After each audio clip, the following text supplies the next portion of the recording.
mas matatakot siyang mawala ka kapag ginawa mo ito kahit may bago pa siya.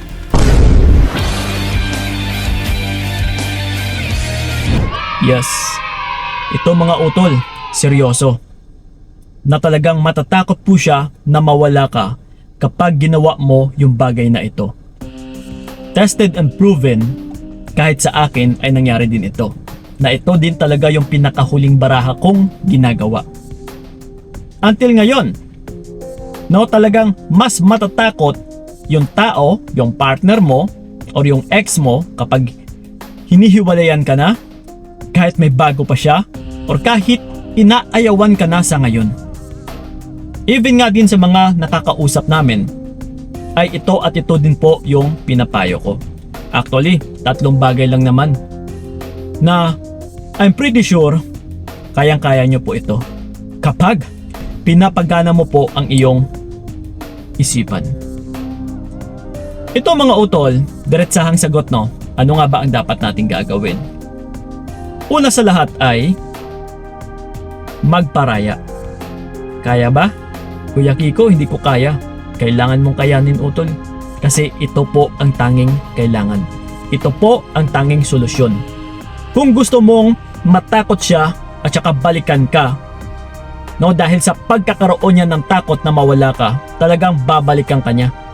Then pues, gawin mo po yung pinapapagawa ko dito. And yung pangalawa, dahil nagparaya ka, kung pa pwede lang utol, gawin mo rin ito sa tama.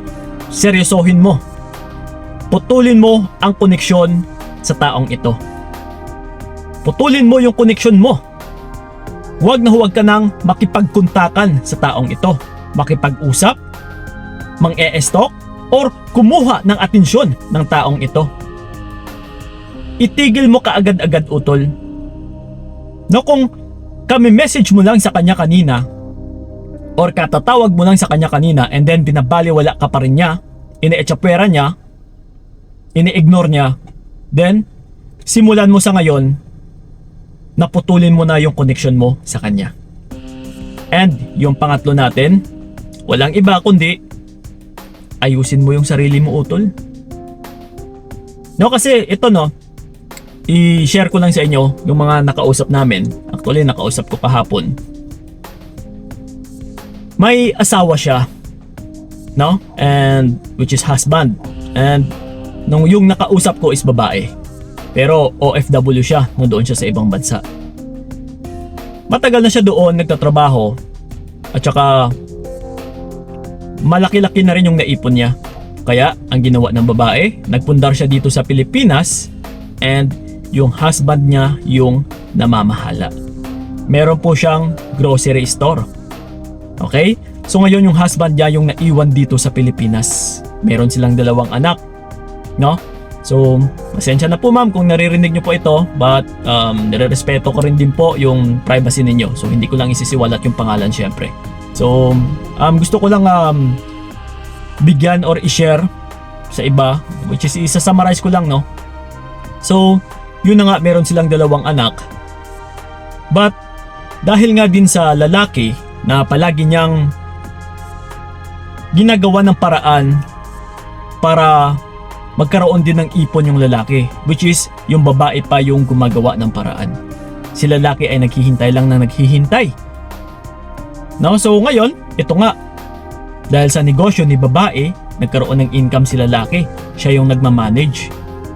Pero guess what? Ano nga ba yung kahahantungan? For sure, Kuya Kiko, lulukuhin pa ito ng lalaki. Tama nga kayo. Actually, 3 beses na siyang niloko. No, so kahapon sa pagkausap namin, yung pinakonsult niya sa akin, ayun na nga, 3 pagluloko na ng husband niya. Dahil siya pa yung nagbibigay ng lahat-lahat. And ito nga, hindi niya kasi nagawa yung 3 bagay na pinapapagawa ko sa inyo dito sa ngayon. Yung pagparaya, yung pagputol ng koneksyon, at saka yung pag-ayos sa kanyang sarili. Ang dami na kasing dahilan, utol. Ang dami na rin kasing pwedeng isakripisyo, Dami nang pwedeng mawasak kasi yun na nga, may negosyo. So ngayon may takot na siya. No, yung babae na, Kuya Kiko, paano yan kung aatras ako, wasak yung negosyo ko? No, kasi siya yung namamahala, siya yung nagmamanage, 'di ba?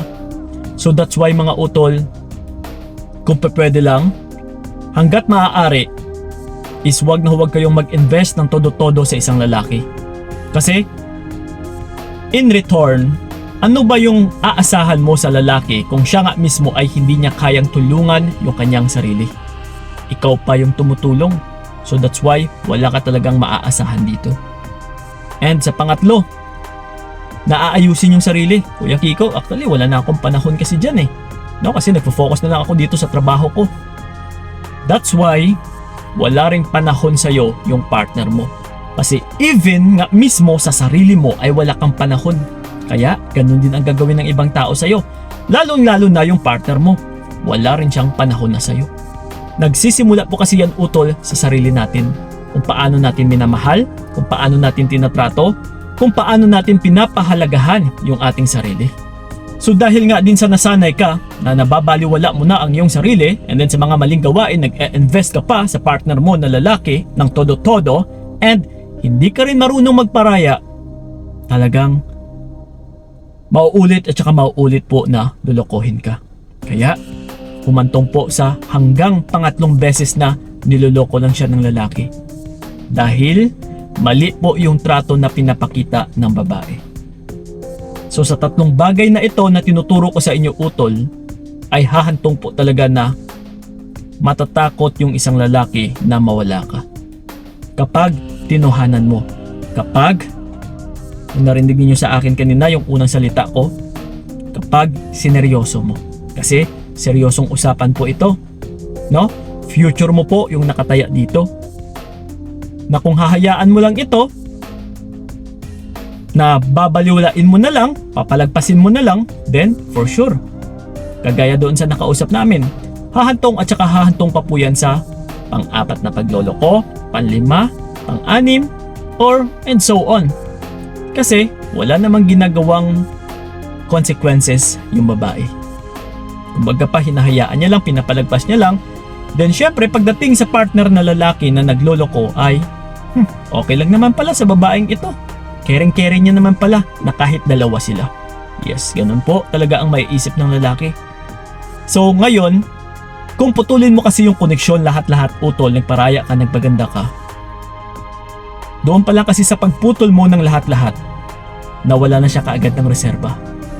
Kaya lang naman yan matapang na nagloloko dahil alam niya meron siyang reserba or safety net na sasalo sa kanya. Walang iba kundi ikaw po yun. Kaya utol, marunong ka dapat tumanggal. Marunong ka dapat magpakita na pwede itong mawala sa kanya. Copy? So yun lang po, sana'y malinaw sa inyo, sana'y klarong-klaro, no? Ayun, mahinhin na nga yung pananalita natin para maintindihan ninyo ng maayos. Okay? So yun lang po mga utol, and then sa may mga katanungan pa dyan, you can leave a comment na dyan sa ilalim and sasagutin natin yan, lalong-lalo na dito sa ating YouTube channel. And then sa mga nais pala ako makausap one-on-one, i-PM nyo po ako sa aking FB page na Payong Kaibigan ni Kiko. Yes, sa mga naboboard dyan, sa mga nalulungkot, sa mga sawi, PM is laki lang, mag-uusap-usap tayo. Okay? So yun lang po, maraming salamat. So ingat kayo, God bless and babush!